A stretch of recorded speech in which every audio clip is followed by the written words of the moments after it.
Okay, so what we're going to have a look at is how to answer H, step by step. All right, first bit. I'm going to pick a colour. I'm going to go for pink. And I'm going to go I wonder how big that pink is. Well, that's a bit small. Let's go for this pink. All right, step one. Ooh, too big. Step one, write out the equation. Y equals x over 4 plus 1. That line there means divide. The question tells you want coordinates -5 for x to 5. So let's draw the table here.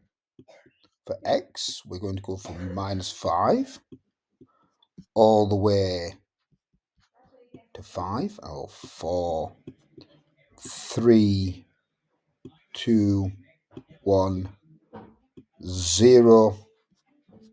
And you can imagine the rest of the numbers are there. All right, now you can pick any number you want. I suggest you don't pick negative numbers, but I'm going to be really cheeky and I'm going to pick 0. Okay?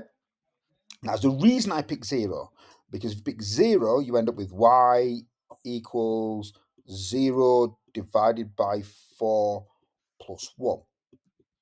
Well, that's just 0. I don't have to do any calculations, so I'm just left with y here, which would go, that column would be 1.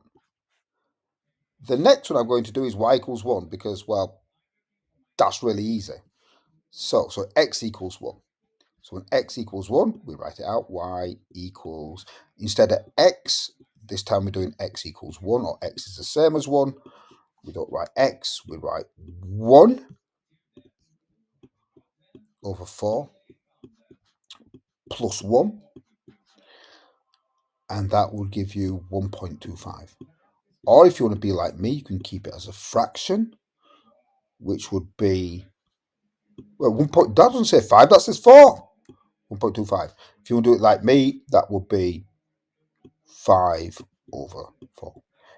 Anywho, that's how you do it.